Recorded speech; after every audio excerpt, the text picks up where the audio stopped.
Good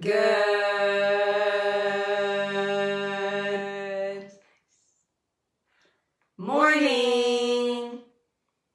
Good morning, everybody. Good morning, Moni. Somebody else. Did you say that it's at 6 a.m.?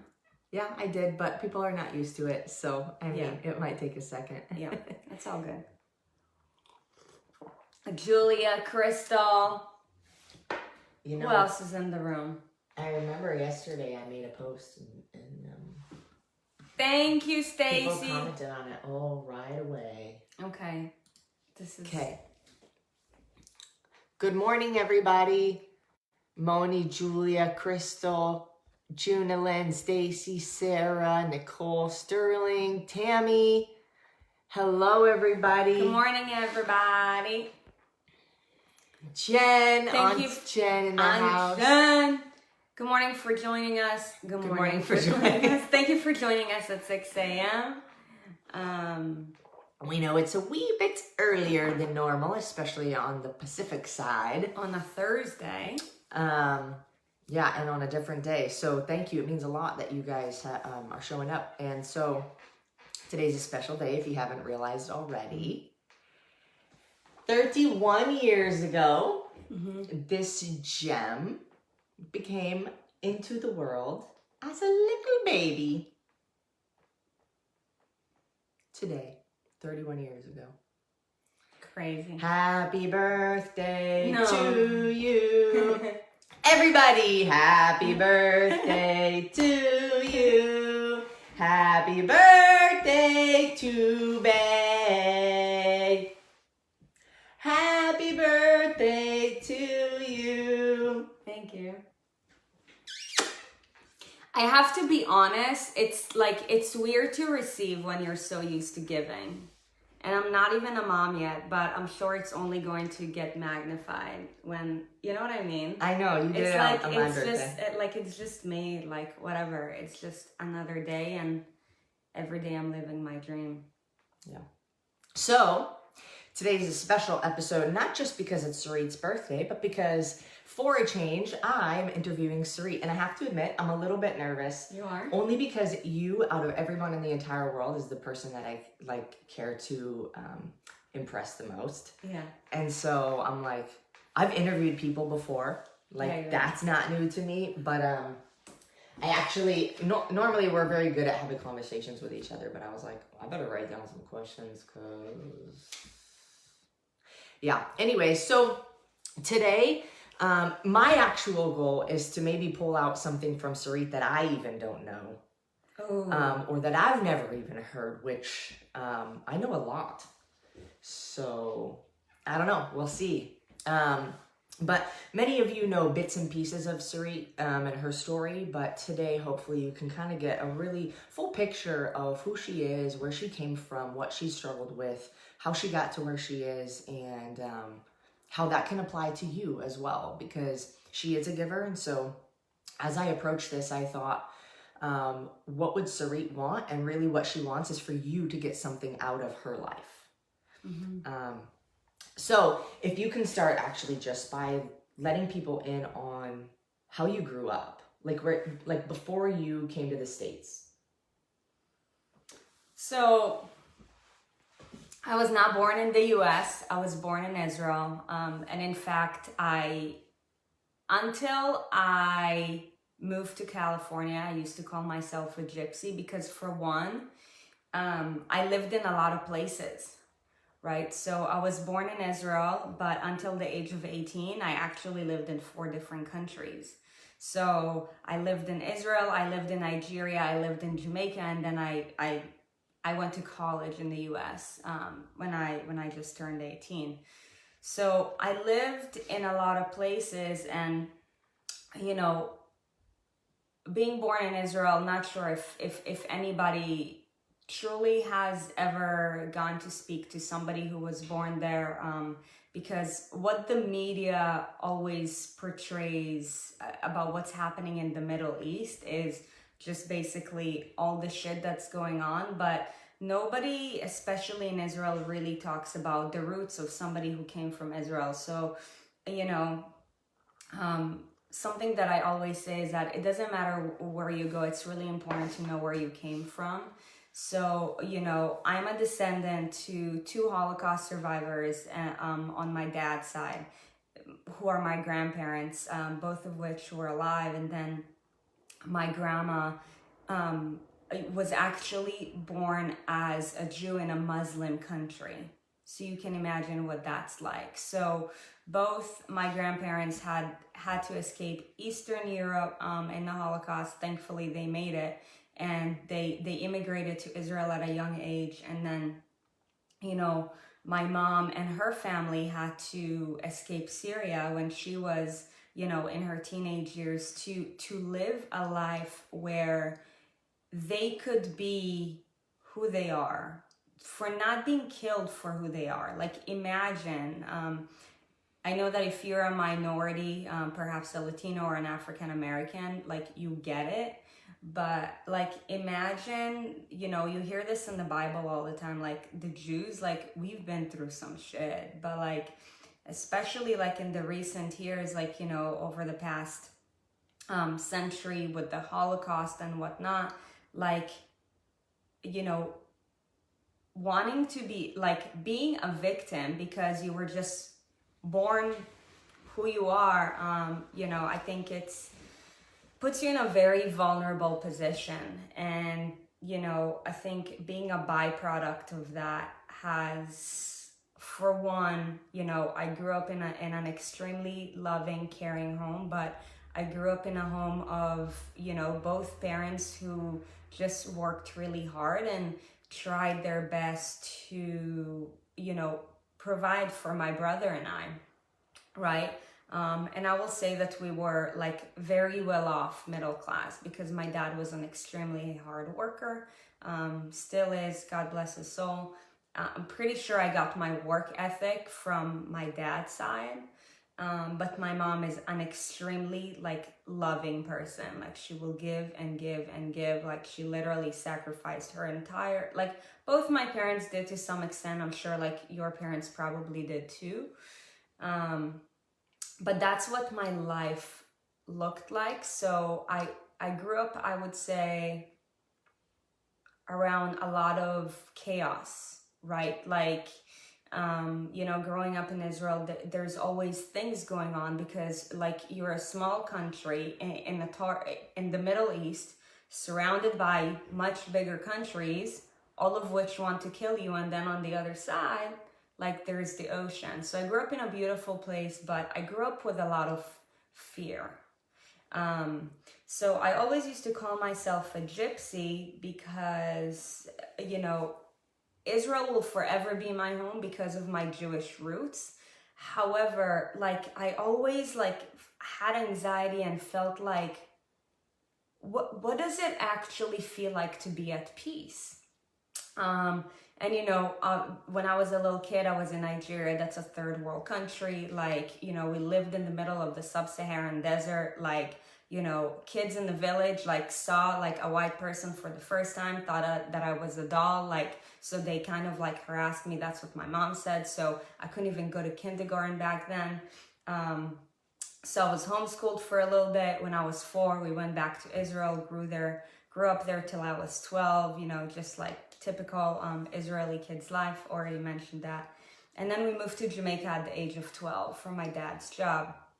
So again, living in a third world country, if you've ever been to Jamaica, like, you know that it's a beautiful country. However, like, it's so corrupt and the crime level is insane, right? So of course, there's always this fear because when you're a minority, once again, in a predominantly Black country, you are seen, people have this perception that, you know, you think that you're better than, when in fact I'm just trying to walk on the street and I'm getting hissed at, I'm getting, you know, it doesn't feel comfortable. So I always stayed extremely sheltered. But I always, because I grew up in such a loving home, for me, like, finding peace and like the feeling of home was always something that was so important to me. And I remember, you know, I was always a big dreamer. And, you know, I always knew that and I think I asked you guys before that, you know, when I said, like, do you ever feel as if, like, something in you just says that you're different? I just always knew that I was different. Like, I never fit in, really didn't know how to explain it. And, you know, thankfully I was a pretty good tennis player. So I got a chance to get to the US.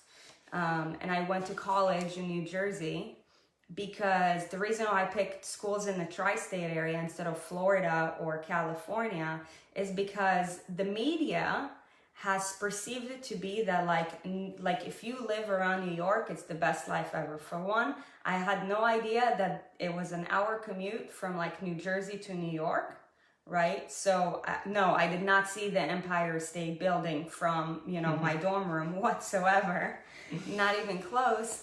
And for two, you know, life is really not what the movies perceive it to be. And you probably felt that way, you know, when you grew up, you were a kid, like you had this expectation, and then you're like, oh shit, like it doesn't work that way. So, you know, I came to college at the age of 18, and I was extremely disappointed because I actually got a full scholarship to a liberal arts school in New Jersey that was like, this might offend some people, but I don't mean to, like very sheltered white kids who like know nothing about minorities. And once again, I was an outcast in my tennis team. Like, you know, like these girls on my team like have never seen like somebody who didn't grow up in the US. And yes, I have white skin. However, like I wouldn't consider myself a Caucasian, and I don't act like the typical American anyways. Because I do truly believe that most Americans are very sheltered. Like they don't really know what happens, you know, outside of their surroundings.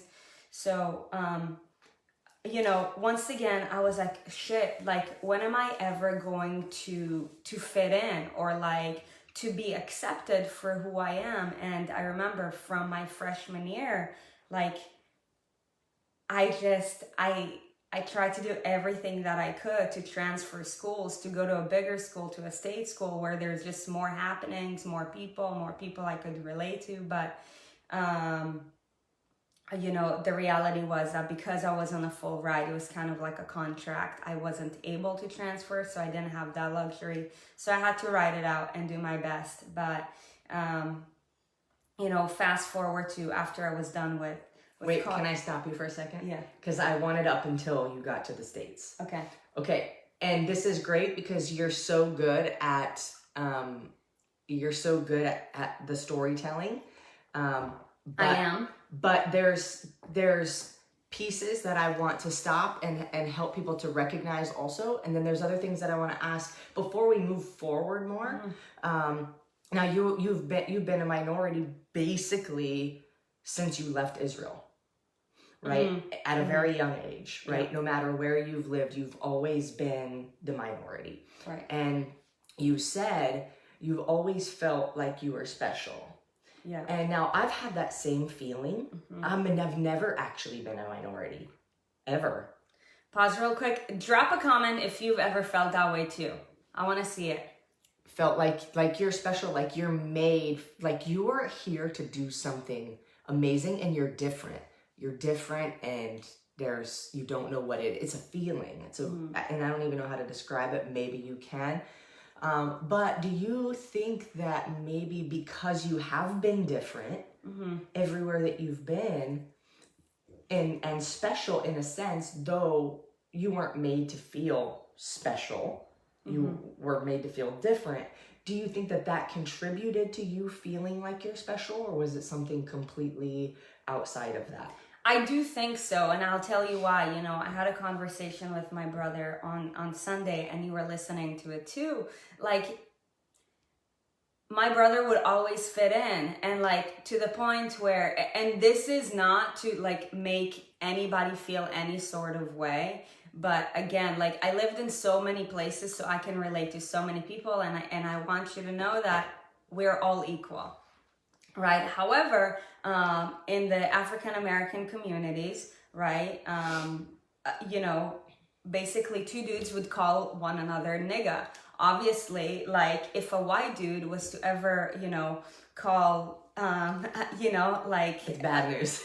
like a fellow brother that, like, it's something condescending, and therefore there's going to be a negative consequence.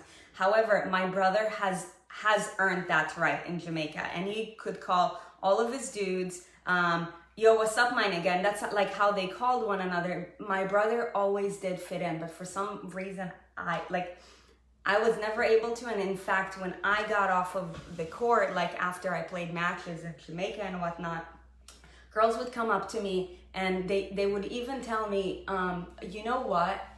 I was actually rooting for the other girl because you're white. So I was like, oh shit. But anyways, like everybody saw my brother as equal. My brother and I had acted the same way. Mind you, I did have a Jamaican boyfriend at the time. So like just to make sure that if you had any sort of doubt that, I do not believe that we're all equal. I'm telling you that we are. However, like I was not as accepted, if that makes sense. Mm-hmm. So, I mean, if we can, there you have a chip, right? So we know, and everybody can see, right, that this community is growing, and that the things that Sarit's involved in attract, right, and she draws in. And so would you say too, like when you heard other people after you got off the court say, I was rooting for the other person, did that give you fire? Like, did that fuel you? Yeah, I was like, thank God I won. Like, imagine losing and then hearing that. Because people already perceive you to be something, right? But it was my recognition to myself that it doesn't matter what anybody else thinks about me. What matters to me is that I prove to myself that I am who I perceive myself to be, because people are obviously negatively judging me anyways. So I might as well show up and give them something to talk about. So if they want to stay mad, they're going to stay mad. But at least I know that, I proved myself right once again. So did you carry that thought into the next match? Like, was that ever on your mind? Like, I know that people are rooting for this other person.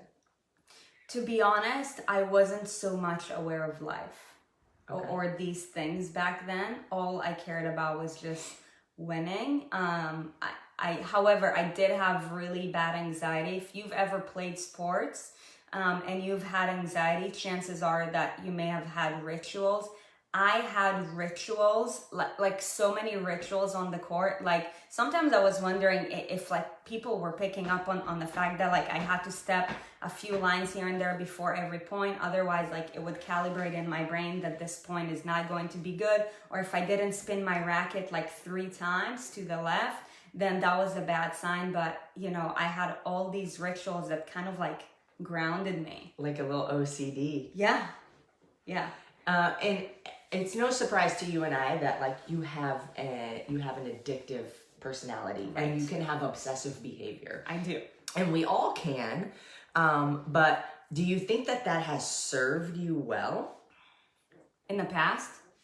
Now, just over the years, like, do you think that, there's positive and negatives to everything. Would you agree? Yes. Okay. So I call it 2 sides to every coin. But would you say that, what are the positives that came from you having an obsessive or an addictive personality? This might actually be something to, this might be actually something to ask when we move forward. Okay. So let's go from, so you were in college, you were in New Jersey. No, you couldn't see the Empire State Building from your dorm room. Boo. And so. Yeah, it was like a jail cell. Like, you guys probably get it if you went to college. It was nothing like what I had imagined. I shared a room with a girl who I did not connect with whatsoever. Like, we barely ever talked. It was so freaking awkward. But, it is what it is. Like, I had to persevere through it. So let's talk about your health state and where you were at this point, because this show is really big on that, and I know that we would want to incorporate that too. So up until that point, like, you played sports all the time. Now, did you know anything about what you were eating or how you were taking care of your body? Did you care? Did you, like, what kind of state were you in at that point, transitioning, since you became an athlete? Well, it was actually in Jamaica, right? Is when you started playing tennis. So,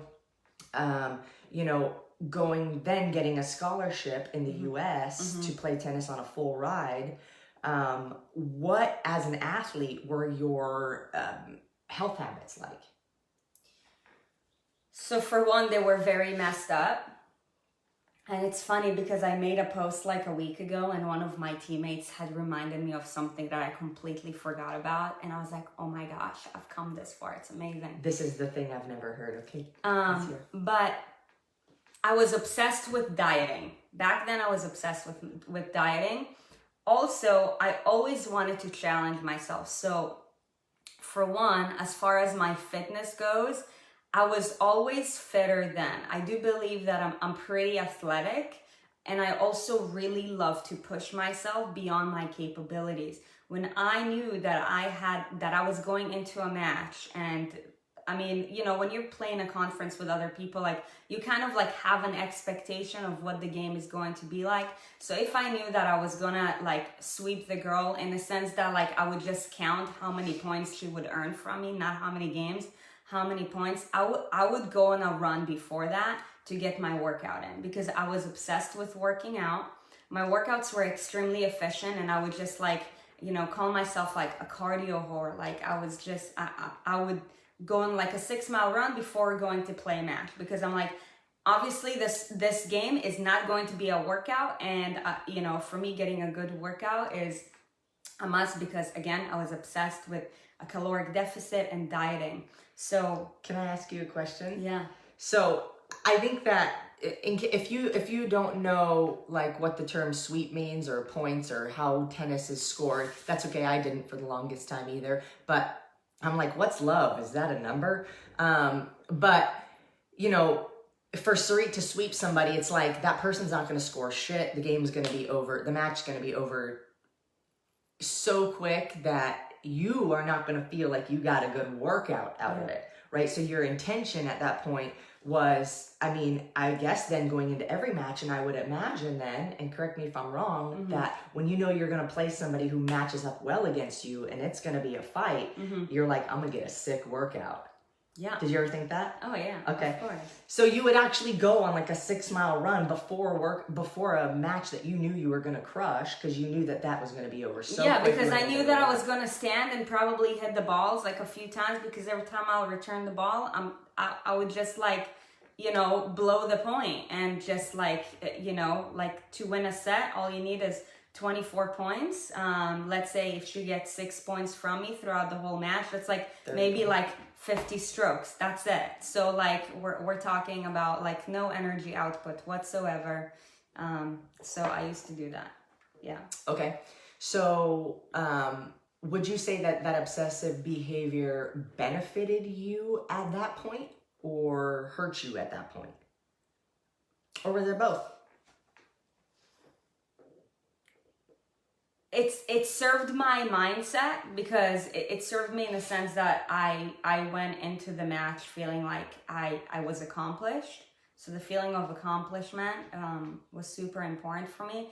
However, knowing what I know now, I know that I was wasting my time, and also knowing some of my movement patterns and how they got disrupted through a lot of repetition. I think maybe if we think about it, it added an extra challenge for my long-term fitness as well, for sure, because there were a lot of things that I didn't pay attention to. And, this is not like a lesson about soft tissue or fascia or anything, but I think I definitely messed up my fascia for not taking care about the small things, because I only cared about one thing back then, and that was the caloric deficit. Like, how many calories can I burn in the least amount of time? That was like my sole focus. and running, basing my value, right, based off of what a machine would tell me, like a treadmill that knows nothing about me, by the way. Like, if I would burn 500 calories before my match, then I would feel accomplished. Like, the reason why I want to bring it up is because I'm sure that a lot of you guys are either feeling this way right now or have before, and I'm telling you, like, this is an inefficient, wrong way of thinking. And if you feel that way, you know, when you hop on a treadmill, then chances are that you also feel that way hopping on a scale. And you're just doing it wrong if that's the case. And I used to do that for a really long time. So then what made the transition? Because your mindset is now still the same. You do like to push yourself beyond what you would imagine being capable, or you like to at least make the effort, and you often prove to yourself that you can. Yeah. Right. And so your mindset is still the same. Your behaviors, would you say, are different? Yes. And the way that you take care of yourself and treat yourself, and the amount of harmony that you have. Mm-hmm. So what caused the shift? That's such a good question. Where was the transition? So if you're taking notes, this is something that you're gonna need to write down. This is what changed the trajectory of my health journey forever. It no longer became about me. 3 weeks. Wait. Pause. It no longer became about me. I will tell you what happened. 3 weeks after I graduated college, my dad got a heart attack, and he was still working in Nigeria at the time. It was a Thursday afternoon. I got a call from my mom. I'll never forget that day because it was the most terrifying day of my life. June 22nd, 2011. And, you know, my dad got a severe heart attack, and obviously, you know, being in Nigeria, like there were no medical services. You know, one of the cardiologists there gave him some injections with hopes to keep him alive, and he was flown on a medical helicopter to Israel over a 2-day trip, you know, with hopes of him making it so he can receive medical care. So this day was so mentally challenging for me in so many ways. For one, like, the health of my dad was extremely jeopardized. He had high blood pressure, and he was, you know, at that point, morbidly obese for a couple of years, completely stressed out because of, you know, his commitment to his career. And he just didn't make himself a priority because he chose to believe that he didn't have enough time to take care of himself. And he chose to believe that he's invincible because he's successful, right? But we're all just, you know, blood and flesh. We're all made of the same thing, so we're obviously all extremely vulnerable. Because I literally just graduated from college. I don't know if you're familiar with anything that's related to immigration, but obviously I was on a student visa. My student visa was about to expire in 30 days. Okay. And I didn't have a contract with school anymore. So that meant that if I was to go home to Israel, I had no way of coming back. So this day crushed me, like, in so many ways. I was scared for the health of my family. I was scared for the trajectory of my family, and I was scared for my future because I knew that I didn't love New Jersey and I didn't connect with the people there or the lifestyle whatsoever, but I knew that I wanted to be in the US, right? But regardless, when I got the phone call, I got a one-way ticket to Israel, and I flew back to Israel that same night, not knowing if I'll ever come back. And, you know, thankfully my dad had made it alive on the plane and got to Israel. And, you know, I remember that night, it was Friday night. We were all in the hospital waiting for him to be wheeled in, and we saw him, and the feeling of fear and overwhelm and anxiety that I have felt about everything, like just feeling completely helpless, right? Wanting to help in so many ways. Obviously, I made such a huge life sacrifice, not knowing if I will ever be able to help. Like I remember feeling this way. I remember seeing my brother who always seemed to have been like stronger than me, but he looked vulnerable too. My mom obviously shattered. We're just, you know, trying to do our best to support her. But meanwhile, I'm like, I'm broken. And I remember seeing him like, you know, in a hospital bed. And for one, it was the Jewish Shabbat. So they're like, we're going to wait till Sunday to do some sort of test. But for now, we're just going to keep you stabilized. And I'm like, shit, we have no time to fucking like wait. Like, let's get it done. But, you know, apparently it was in a good condition. It's just that when you have like anxiety, like you want it all like solved now, right? But I remember the fear that my dad had. I remember the fear that all of my family members had, and I remember the helplessness that I had. And I was like, I'm a byproduct of my dad. I operate like him. I'm a go-getter like him. I go all in like him. If I don't change my ways, my obsession with dieting ways, like 6 Diet Cokes a day, running all the time, but still like looking like I barely even work out. Yes, I looked stronger than a girl who doesn't work out, but like you couldn't tell that I was like a badass or anything. I was like, if I don't change the way that I behave, then 30 years from now, I'm going to be in that same position. And I don't ever want to put my family in this position. So being right next to my dad's bed, I remember I made myself a commitment that day. And I'm like, you're not going to drink Diet Coke ever again. Because I'm like, that is what, and that is something that's pretty extreme, but I know that I'm capable of handling extreme because I am an obsessive person. And if I say something to myself, I'm not going to go back against my word, right?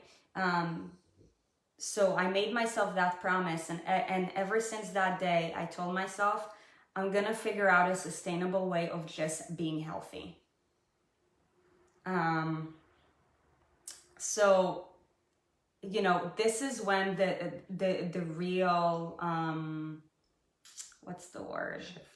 The real shift within my mindset and my actions started taking place, right?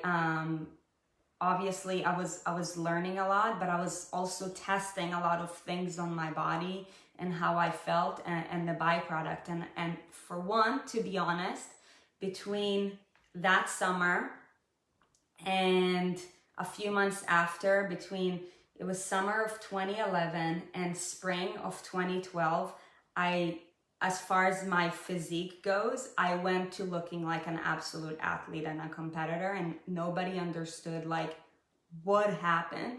And for 2, I finally knew that I was getting on the right path. Now, the reason why I said getting is though my body has already looked completely differently, because behaviors take a lot of time to change, and because I was codependent on a lot of things that are not as healthy, like I had created like, you know, targets for myself to keep progressing and to get better with my relationship with food. So this is when, you know, my journey of me mastering my body has become. It no longer became about me. It was for my loved ones. It wasn't ego driven. It was driven through love. And that's why I didn't make any excuse. Nothing broke me. I just kept on evolving through life, and my body changed as a byproduct. So there's 2 things that I want to recognize. One of them, now at one point you didn't know how you were going to get back to the States. Mm-hmm. So everybody might be wondering, well, you're here now, so how did you get back if you didn't have a student visa, Mm-hmm. The other thing is, if you could give maybe something tangible or something for them to hang on to, that, let's say, like, I know that none of my family has had any serious emergency like yours, but I know that I've also, you and I came from similar positions with this obsessive behavior and in an unhealthy manner, and not treating our bodies well because of something we were trying to achieve. But I never had a traumatic experience with a life-threatening event for any of my family. Now, if for somebody in that position, what would you say, other than the traumatic event, like what actually switched in your mind that they could switch in their mind without having that traumatic event? So like I said, the shift happened when I no longer was driven by ego, but I was driven by love, right? So, you know, all the artificial things that I thought I was working towards, like, I was working towards it when I wanted to, when it was convenient for me, but when it wasn't convenient for me, I gave up. And that's why I was in a vicious cycle. When it was no longer about me, but about the livelihood of the life that I want to create, it's not even an option at this point. It's like, I have this cake in front of me, like, whatever, like, you know, like I have this vision of, you know, whatever happened with my dad and the fear that all of my family had, and also, like, you know, seeking physical freedom. Like, my meaning for physical freedom has shifted. And I was like, what's more important right now? Like, the way that this Diet Coke tastes, or how I'm going to feel 30 years from now, right? So I thought about the impact that putting certain things in my body, or avoiding certain things from putting them in my body, would now have on my body, like, long term. Not now, but when I'm 50 years old. So before you thought of the now, how's this going to affect me? And it was more of an external, a view of yourself, rather than now what I'm hearing is it's more health and longevity, and how's this going to affect me, and how is it going to matter in my life years from now if I do this versus this. Exactly. Okay. Yeah. So now, how did you get back to the States? So this is, man, it's all so intertwined. It's crazy. Everything do you want the longer version or the shorter version? Well, at first I was like, how am I going to ask her enough questions? And now I'm like, how am I going to get all my questions? So let's do the short one. Let's do the shorter version. Well, in my freshman year, you see, I fell in love with my best friend, who was a girl. And that's when I realized that I was gay too. But anyways, I have an obsessive compulsive behavior, right? I was so all about her, and she was so different. She was an artist and a singer, and obviously her lifestyle was very different than somebody going to school, being on the pre-med track and an athlete. Like, my classes started at, 7 a.m. every day because we had labs at 1.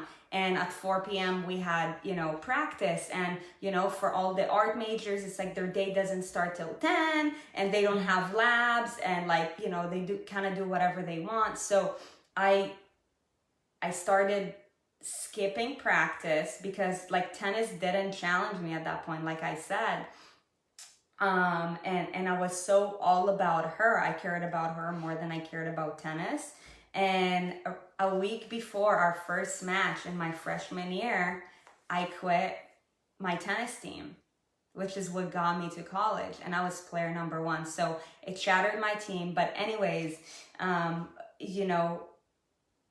we got so good, and I was such an asset to my team that, when I decided to come back my junior year, after she had shattered my heart, I'm like, okay, I'm going to get back to what I know.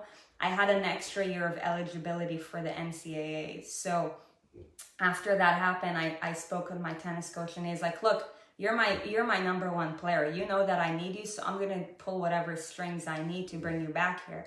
Now, you just got a bachelor's in pre-med, and I know that like we don't have med school here or any like sciences in the master's because it was a liberal arts school, but the closest thing that we have is biomedical ethics. Would you be interested in signing up for that? I was like, I don't even care what I sign up for. All I care is that I get back here and I have a US visa. So yes, sign me up.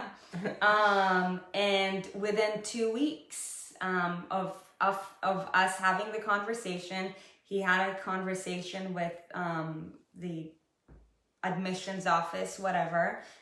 They gave me another scholarship, and I had, because it was time urgent because the semester was gonna start, you know, I had an appointment that was time sensitive at the US embassies. They gave me a visa the next day. A week later, I was back in the US. Boom.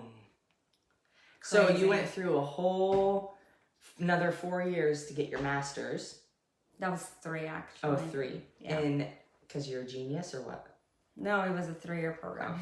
In what is it? Biomedical ethics. Yeah. And what did you write your thesis on?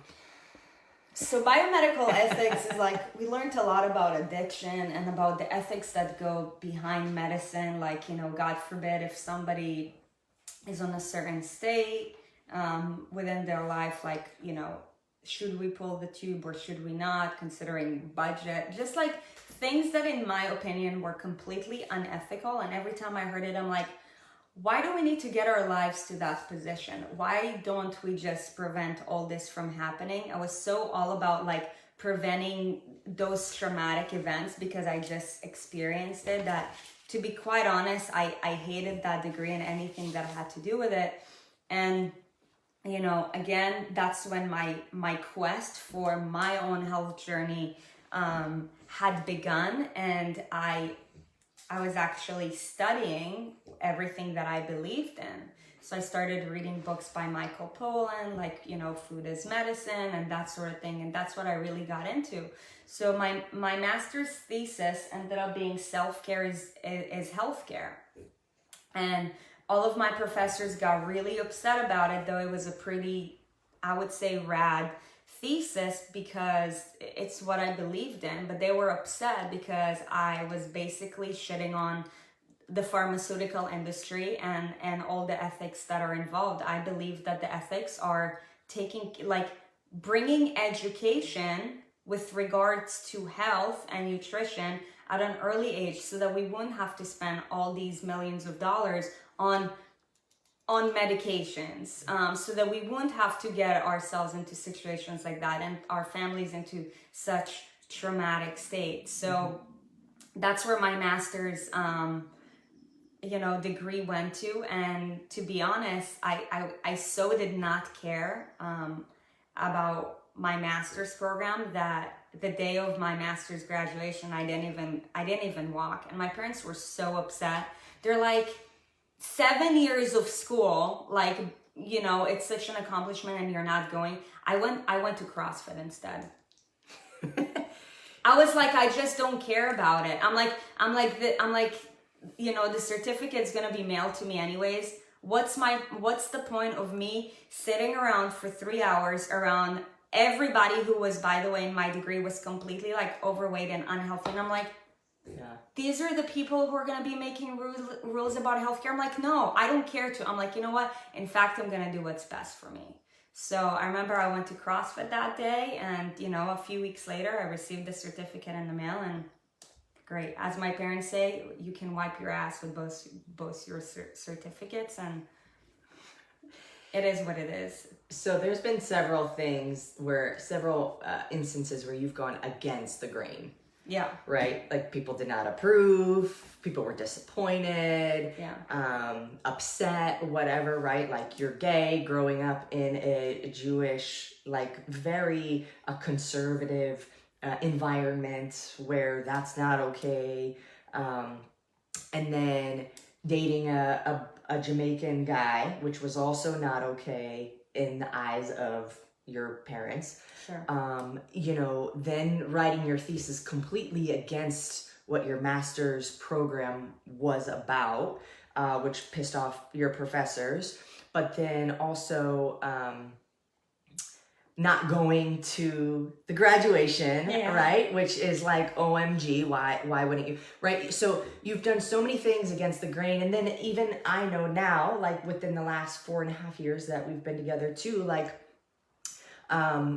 you know, quitting your job over in New York to move across the country, like so many instances where people just are like, you're crazy. Yep. Like, what are you doing? And then quitting again after you actually were in the same, working for the same company over here, after you didn't, but then did. Okay, so we're fast forwarding a lot, but the purpose of the what I want to ask is the going against the grain, doing things that people don't approve of, doing things that other people will put you down for or not be and not think that you should do or encourage you to not do. Like, what's the first thought that goes through your head when you're disapproved of for something that you know is right in your heart? I don't care. Because what I care about is knowing that I'm doing the right thing. And for me, doing the right thing is believing and experiencing something else for myself. Mm-hmm. I experienced my dad being on medication for 10 years and not getting healthier. I experienced myself doing the right things for 4 months and my life has completely changed. Yeah. Right? So what matters to me is that I do the right thing and I don't care how many people are going to disapprove of it. I don't care how it's going to disappoint other people. I don't care how it might negatively impact me. I know that in the long run, as long as I do the right thing, the truth will come out. Mm-hmm. And if that means that I have to, like, you know, like, what's the statement that you say with it? Like, go around in hoops? Is that how you jump through hoops? Yeah, if I have to jump through hoops to fight for the truth, then I will, because it's doing the right thing.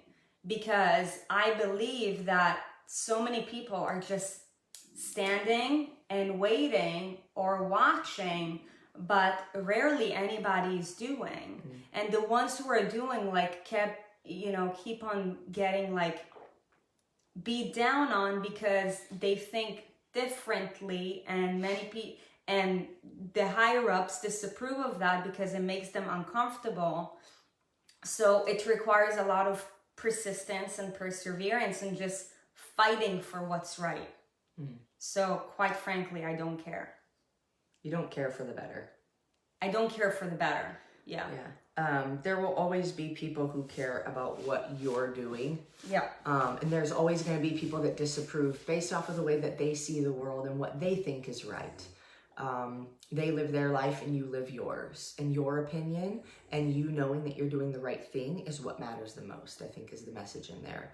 Even if it means you don't care about somebody else's opinion, because you know deep down in your heart what you're doing is right. Mm-hmm. Now, when you're gone from this world, many years from now, many decades from now, what do you want people to say about you? Man.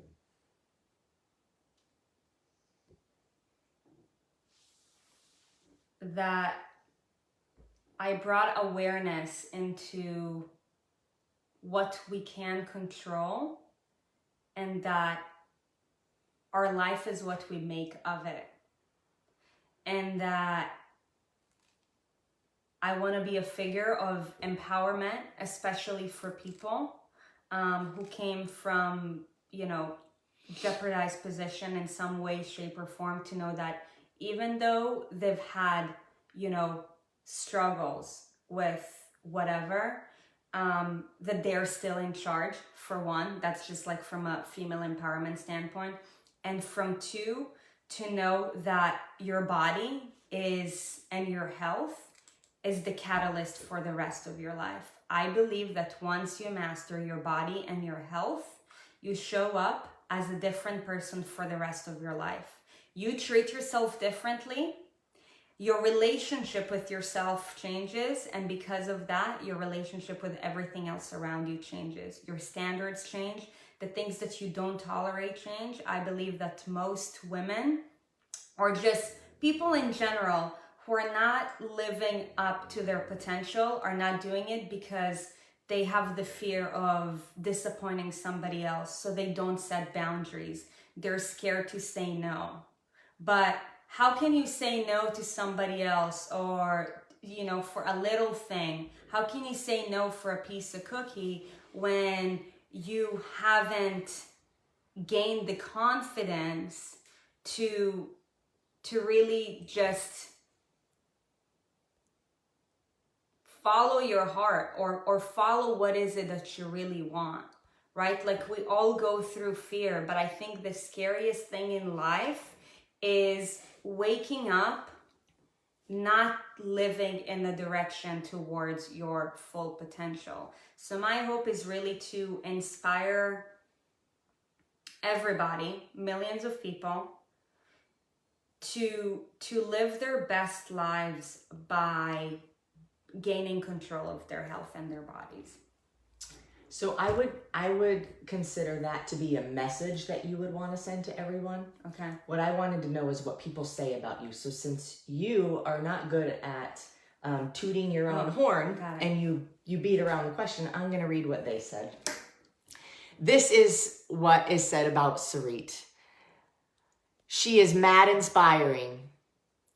It takes courage. She has courage and strength to go against what everyone else believes, to do what she knows is right for her. She has been extremely admired by many as such a caring person, and it is so evident in everything that she has said and done. She's hardworking. She's an intelligent woman who leads by example, and she's changed the world. This shit's gonna make me cry. Yeah, me too. She has become a major inspiration for millions and is an amazing, strong motivator. I'm trying to read these as if it's like the end. One of the most amazing people I've ever met, who speaks to the souls of people and not just the outward version of people. And everything that she says and does is intentional and moving. That's awesome. Okay, I have one more question and we'll end it there. Okay. If you could choose one book from the age that we are, from whatever earliest age we are capable of reading, if you could choose one book that is mandatory that we read every year of our lives from the age we're first capable, what would that book be that you know of as of now? You guys might not expect to hear this, but the book that I recommend that everybody should read is Rich Dad, Poor Dad. Because here's the thing. That's a hard question to answer on the spot when there's so many good books. Rich Dad, Poor Dad, and here's why. Because you guys, our relationship with money and the way that we handle money will also change the rest of our lives. Health is the most important thing that we need to have, because if we don't have health, we don't have anything. Health buys us days into our lives. But the most important resource, the most valuable resource that we have in life is time. Most people think that money is the most important resource, and that's why a lot of people, women especially, struggle with managing their time in a productive way.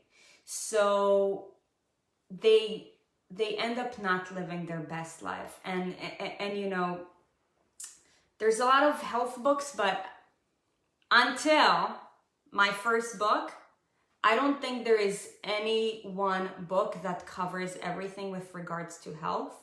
But as far as gaining freedom, Rich Dad Poor Dad is the first step towards gaining financial freedom by seeing it differently. And because money is a means of exchange to you living the most epic life, learning how to manage your money is going to change your life. And that's why I believe that Rich Dad Poor Dad is a book that should be read by everybody. Great. So you heard it here. Is there anything else? Is there anything else that you want to add? You guys, I'm extremely grateful for sharing, a tiny bit of my story, and for you to want to listen to it. I see that there is 49 people in the room right now, and, it definitely warms my heart to know that, I have the opportunity to positively impact 50 people in the room. As you guys already know, because we say this every day, I'm on a mission to transform the lives of millions through the same movement, nutrition, and lifestyle habits that have transformed mine. And, because it is my lifelong mission, I am obsessed with it, if you haven't noticed. And I will do anything to accomplish that mission. And when I do get to millions, then guess what? It's going to be an even bigger number, because I know that I came to this world for that specific purpose. And I know that everything that I've been through was meant for me to experience so that I can empower and teach, and make a positive impact on everybody else. So, thank you for reaffirming that I'm doing the right thing, because, when you have something important to say and at first nobody wants to listen to you because, nobody knows who you are, it's really hard to show up. There's some days where, you just really don't feel like it, but because of you fuel my fire.